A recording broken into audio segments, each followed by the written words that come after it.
तो ब्रेक के बाद एक बार फिर आपका स्वागत है। और 3 तारीख का अब इंतजार तमाम मतदाताओं को, जनप्रतिनिधियों को है। 28 विधानसभा सीटों पर होने वाले उपचुनाव में कुल मतदाताओं की संख्या 63,88,000 है। पुरुष मतदाता 33,72,000, महिला मतदाताओं की संख्या 29,77,000 है।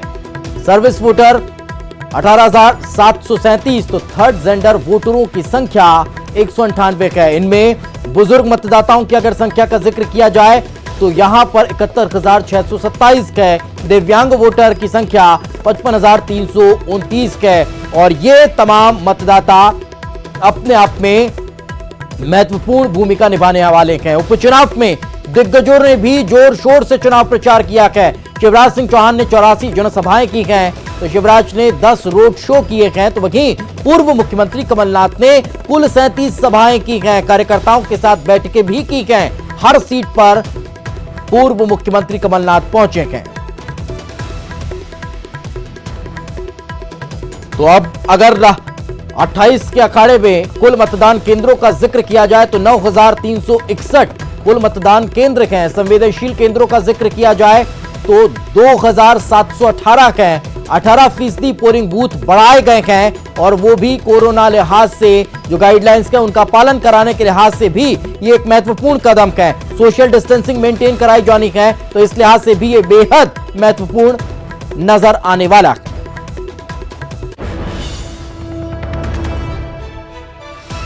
तो 28 विधानसभा सीटों में से अगर कई सीटों का जिक्र किया जाए, कई महत्वपूर्ण सीटों का जिक्र किया जाए तो काफी कड़ा मुकाबला देखने को मिलने वाला है।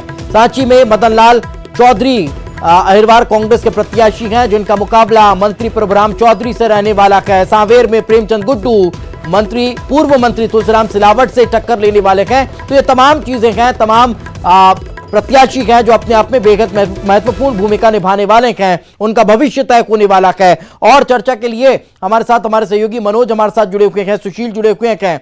मनोज, सबसे महत्वपूर्ण हो जाता है कि इस कोरोना काल में जिस तरह से चुनाव संपन्न कराने के लिए तैयारियां थी, राजनीतिक दलों के लिए गाइडलाइंस थी, लेकिन उन गाइडलाइंस का पालन राजनीतिक दलों की तरफ से पूरा होता हुआ नजर नहीं आया। और यही वजह है कि कई बार सख्ती देखने को मिली, कई बार कोर्ट की तरफ से इस पूरे मामले को लेकर फैसले सुनाई दिए, सख्ती नजर आई। लेकिन चुनाव आयोग अपनी तरफ से पूर्ण रूप से तैयार है चुनाव संपन्न कराने के लिए। उसको लेकर गाइडलाइंस जारी है, उसको लेकर तैयारियां भी नजर आ रही हैं। उन तैयारियों को किस तरह से अब अमली जामा पहनाया जाना है, किस तरह से आज शाम से अब चुनाव आयोग की तैयारियां हैं जो 3 तारीख को सफल होती हुई नजर आएंगी? जी बिल्कुल, जब चुनाव की तारीखों का ऐलान किया गया था तो उसके बाद भारत चुनाव आयोग और राज्य निर्वाचन आयोग के द्वारा तमाम गाइडलाइन, नामांकन से लेकर चुनाव प्रचार के दौरान किस तरीके की व्यवस्था रहेगी उसको लेकर जारी की गई थी। हालांकि भीड़ सभाओं में जिस तरीके से आ रही थी तो उसमें सोशल डिस्टेंस का तो पालन नहीं हो पा रहा था, लेकिन मास्क की अनिवार्यता वहां पर की गई थी। ये कोशिश की गई थी आयोग के द्वारा कि जो भी तमाम गाइडलाइन है उसका पालन आम जनता भी करे और वो तमाम नेता भी करें जो लगातार प्रचार प्रसार कर रहे हैं। तमाम जो गाइडलाइन थी उसी को आगे बढ़ाते हुए चुनाव आयोग ने जब 3 तारीख को जब वोटिंग होगी उस दौरान भी तमाम गाइडलाइन को लेकर जो है वहां पर चाहे पोलिंग बूथ हो वहां पर व्यवस्था की है। दूसरी जगहों पर जब मतदान कर्मी पोलिंग बूथ पहुंचेंगे वहां पर भी गाइडलाइन बिल्कुल, तो उनकी तैयारियां लगभग पूरी कर ली गई हैं और अब इंतजार है 3 तारीख का। सुशील लगातार हमारे साथ बने हुए हैं। सुशील, एक सवाल यहां पर यह खड़ा हो रहा है, मतदाताओं को लुभाने के लिए तमाम राजनीतिक दलों ने अपनी अपनी स्तर पर बयान दिए हैं, अपने अपने स्तर पर दावे और वादे किए हैं। लेकिन जब 3 तारीख को मतदाता इन ग्वालियर चंबल अंचल की मतदान सीटों पर मतदान करने के लिए निकलेगा तो फिर उसके जहन में कौन से मुद्दे रहने वाले हैं?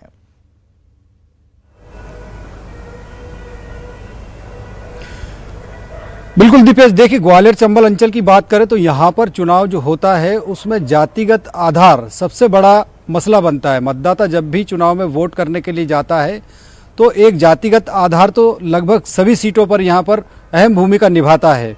जातिगत वोटर हर विधानसभा सीट में अलग अलग जातियों के थोकबंद वोट होते हैं उस जाति का प्रत्याशी जिस पार्टी से चुनाव लड़ता है ज़्यादातर उस जाति के लोग उसी प्रत्याशी को चुनते हैं। इसके अलावा अगर बात करें तो स्थानीय जो प्रत्याशी है उसकी छवि या वर्तमान परिस्थितियों को देखकर भी कई बार मतदाता वोट करता है। इस बार भारतीय जनता पार्टी के खिलाफ कांग्रेस ने जिस तरह से प्रचार किया था, इन लोगों को बिकाऊ करार दिया था भारतीय जनता पार्टी के प्रत्याशियों को, तो ये मुद्दा भी, ये टैग लाइन भी लगातार ग्वालियर चंबल अंचल में मतदाताओं के बीच चर्चा का केंद्र बनी रही। इसके अलावा पूर्व सीएम कमलनाथ का बयान, चाहे इमरती देवी को लेकर जो बयान दिया था उन्होंने आइटम वाला, उसको लेकर भी मतदाताओं के जिक्र लगातार इसमें आता रहा है। तो कहीं ना कहीं जातिगत आधार तो वोट करने का आधार बनता ही है मतदाताओं के लिए। इसके अलावा वो स्थानीय मुद्दे या स्थानीय प्रत्याशियों की परिस्थितियां या जो उनके बीच प्रतिस्पर्धा चल रही है उसको देखकर भी वोट करते हैं। बिल्कुल। सुनील हमारे साथ जुड़े हुए हैं। सुनील, छतरपुर के मतदाताओं के जहन में कौन से मुद्दे रहने वाले हैं? स्थानीय मुद्दों को लेकर छतरपुर के मतदाता मतदान करने के लिए निकलने वाले हैं, या फिर कोई बयान है जो उनके जहन में है, या फिर अलग अलग चीजें हैं? किससे लेकर वे मतदान करने निकलेंगे?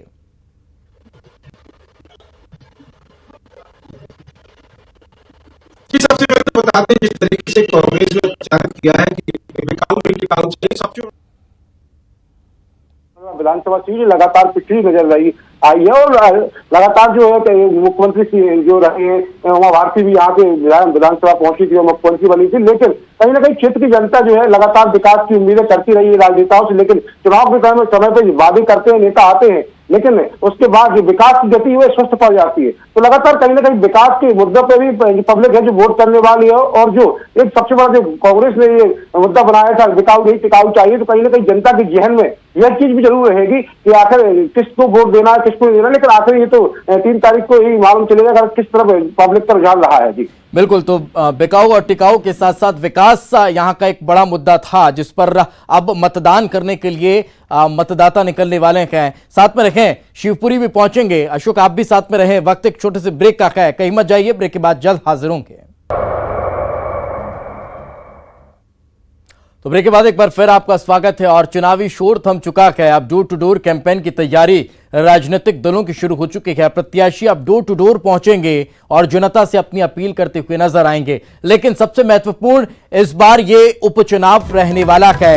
ये उपचुनाव मध्य प्रदेश के भविष्य को तय करने वाला है और ये उपचुनाव इतिहास भी बनने वाला है।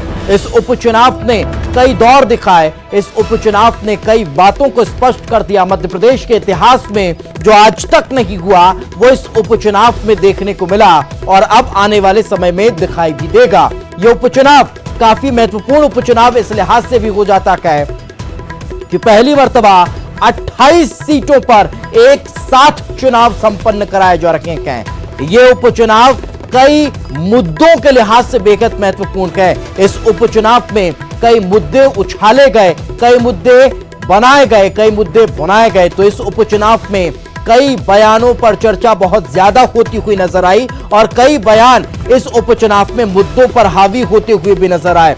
इस उपचुनाव ने कई क्षेत्र के मतदाताओं को कंफ्यूज करने का काम भी किया और इस उपचुनाव ने कई क्षेत्रों में बहुत ज्यादा महत्वपूर्ण भूमिका भी निभाई है। तो अलग अलग क्षेत्रों में किस तरह से यह उपचुनाव महत्वपूर्ण है, कहां किस तरह की तैयारियां रखी, देवराज हमारे साथ जुड़ चुके हैं। देवराज दुबे रायसेन से। देवराज, रायसेन में कौन कौन से ऐसे महत्वपूर्ण मुद्दे रखे जो इस उपचुनाव में अब 3 तारीख को होने वाले मतदान में मतदाताओं के जहन में हावी रहने वाले हैं? जी देपेश, मैं बिल्कुल आपको बता दूं कि रायसेन में बेरोजगारी एक खास मुद्दा रहा है। यहाँ विकास की काफी कमी है, यहाँ विकास नहीं हुआ। ये 2 मुद्दा यहाँ पर प्रमुख होंगे। बिल्कुल। लेकिन देवराज, सबसे बड़ा सवाल कि ये जो 2 मुद्दे आपने गिनाए हैं, क्या ये उपचुनाव के प्रचार के दौरान नजर आए या फिर उस दौरान तो दूसरे ही मुद्दे हावी रहे? जी बिल्कुल, यहाँ उपचुनाव के दौरान ये मुद्दे तो बिल्कुल यहाँ से काफी दूर थे। यहाँ पर सिर्फ राजनीति ही चलती रही, एक दूसरे के ऊपर आरोप लगाते रहे। इन मुद्दों पर ज्यादातर बात नहीं की गई। बिल्कुल। इस कड़े मुकाबले के दौरान क्या मतदाता कंफ्यूज नजर आया देवराज?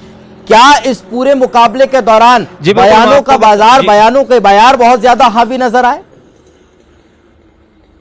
जी बिल्कुल, यहाँ पर मतदाता इसलिए कंफ्यूज आ रहा है क्योंकि जो महिलाओं के पास ये वोट मांगने ये प्रत्याशी जो आज जा रहे हैं, तो उसमें महिलाओं ये कंफ्यूजन में है कि पिछली बार हमने इनको वोट दिया था और इस बार ये दूसरे पार्टी से वोट लेने आ रहे हैं, तो क्या ये कंफ्यूजन सबसे बड़ा बना हुआ है। जी बिल्कुल, चलिए साथ में रखें, आगे भी आपसे चर्चा करेंगे। तो कहीं ना कहीं कंफ्यूजन बहुत ज्यादा देखने को मिला है और यह उपचुनाव कई मायनों में बेहद महत्वपूर्ण नजर आता है। इस उपचुनाव में अगर चुनावी दौरों का जिक्र किया जाए तो राजनीतिक दलों ने अपने तमाम दिग्गजों को चुनाव मैदान में उतार दिया था और अब उसका परिणाम 10 तारीख को आने वाला है। हमारे सहयोगी सुशील लगातार हमारे साथ बने हुए हैं, एक बार फिर सुशील का रुख करते हैं क्योंकि वो 16 सीटें निर्णायक रहने वाली हैं, जिन 16 सीटों के लिए लगातार हर खबर, हर पहलू आप तक सुशील पहुंचाते रखेंगे। इस उपचुनाव में जिस तरह का चुनावी रंग इन 16 सीटों पर जमा, वही का वही रंग 28 सीटों पर निखर कर सामने आने वाला है। सुशील, सबसे महत्वपूर्ण बात यही निकल कर सामने आती है कि इन 16 सीटों पर जो कड़ा मुकाबला नजर आया, जो कांटे की टक्कर नजर आई, उस सबसे इतर क्या तीसरा मोर्चा यहां पर कोई कामयाबी हासिल कर पाएगा? क्योंकि वही था जिसने 2018 के परिणाम को परिवर्तित कर दिया था। क्या बीएसपी और एसपी का वोट बैंक यहां पर किसी राजनीतिक दल या फिर इस पूरे चुनाव परिणाम को परिवर्तित करता नजर आ सकता है?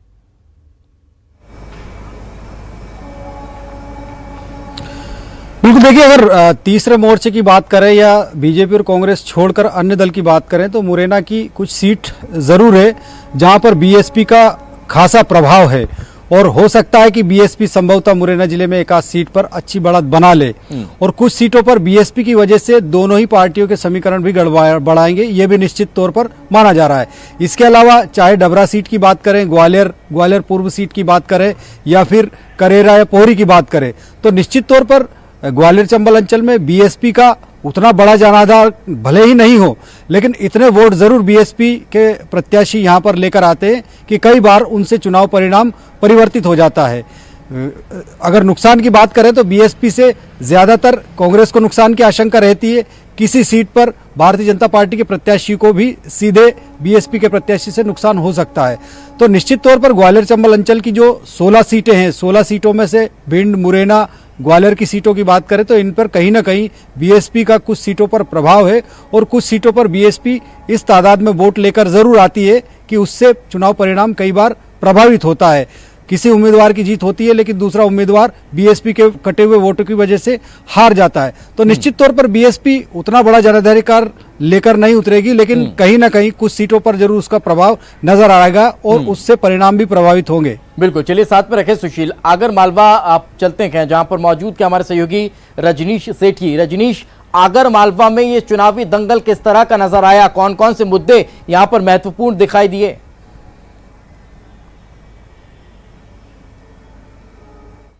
तो यहाँ पर सबसे बड़ा मुद्दा एक तो 4 लेन सड़क का रहा और उसके अलावा जो कर्ज माफी रही, कांग्रेस ने उसको काफी अच्छे से भुनाया है और जबकि बीजेपी ने कर्ज माफी को लेकर बीजेपी ने भी इस मुद्दे को काफी भुनाया कि कर्ज माफ नहीं हुआ किसानों का, जबकि कांग्रेस ने इस चीज को भुनाया कि कर्ज माफ हुआ है। इसके अलावा रेल की मांग यहाँ पर लगातार रही है, वो मुद्दा भी रहा कहीं ना कहीं। उसके अलावा बीमे की राशि कम आना, यह भी एक मुद्दा यहाँ पर छाया रहा चुनाव में। इस पूरे चुनाव में लगातार जो बीजेपी की तरफ से देखा जाए तो शिवराज सिंह चौहान ने यहाँ की कमान संभाल रखी थी। जो जिस तरह से लगातार उनके दौरे हुए उससे यही देखने में आया। इसके अलावा कांग्रेस से बात की जाए तो पूर्व मुख्यमंत्री कमलनाथ ने पूरा यहाँ पर उनके ही दौरे हुए, दो बार उनके दौरे हुए। जयवर्धन सिंह यहाँ पर जो पूर्व प्रभारी मंत्री रहे हैं, वे पूरे समय यहाँ पर इस पूरे कांग्रेस की कमान संभाले हुए थे, लेकिन लास्ट टाइम पे उनको कोरोना होने की वजह से वे प्रचार से अभी दूर हो गए। तो इस तरह से लगातार कांग्रेस और बीजेपी में जो दोनों मुख्य जो सीएम है अभी शिवराज सिंह चौहान और पूर्व मुख्यमंत्री कमलनाथ, इन दोनों ने ही कमान संभाली हुई थी। बिल्कुल, लेकिन रजनीश, एक सवाल यह भी खड़ा होता है, क्या मतदाताओं के बीच दोनों ही राजनीतिक दलों का संकल्प पत्र या फिर जो वचन पत्र है वो पहुंचा? क्या उस पर मतदाता कुछ कहता हुआ नजर आया? उस पर मतदाता की कोई राय निकलकर सामने आई? चलिए रजनीश, आपके पास पहुंचूंगा। हमारे सहयोगी नरेंद्र हमारे साथ जुड़ चुके हैं। नरेंद्र, किस तरह का माहौल मंदसौर में नजर आया और वहां पर क्या मतदाताओं के पास तक ये घोषणा पत्र पहुंचे दोनों राजनीतिक दलों के? जी बिल्कुल, जैसा कि आप सबको मालूम है कि सुहासरा का जो विधानसभा का उपचुनाव है बहुत ही प्रतिष्ठा की यह सीट मान ली गई है दोनों ही दलों ने जी। और यहाँ पर जो कांग्रेस बल्कि भारतीय जनता पार्टी ने भी पूरा अपना जोर लगाया और शिवराज सिंह चौहान आज 5वीं बार इस विधानसभा क्षेत्र में आए और उन्होंने सुहासरा विधानसभा के शामगढ़ में रोड शो किया। बिल्कुल, ये कहीं ना कहीं अपने आप में बेहद महत्वपूर्ण रहा कि चुनावी शोर में यहां पर जोर आजमाइश देखने को मिली है। शारिक अख्तर बुरहानपुर से हमारे साथ जुड़े हुए हैं। शारिक, नेपनगर को लेकर किस तरह की तैयारियां थी, किस तरह के मुद्दे और बाकी दावे और वादे यहां पर नजर आए?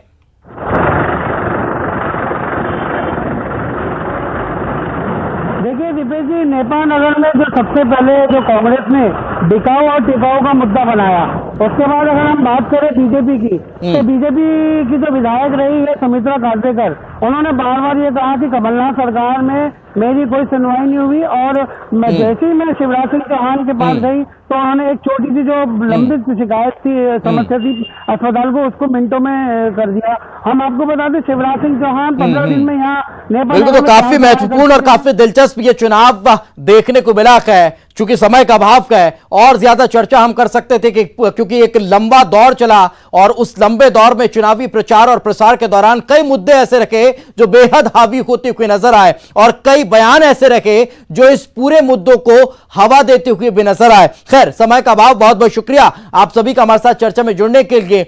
एक छोटी सी अपील कि मतदान करने के लिए आप अपने अपने घरों से अवश्य निकलिएगा, कोरोना गाइडलाइन का पालन जरूर करिएगा और लगातार बने रहिएगा हमारे साथ। वक्त एक छोटे से ब्रेक का है, कहीं मत जाइए, ब्रेक के बाद जल्द हाजिर होंगे। स्वागत करें।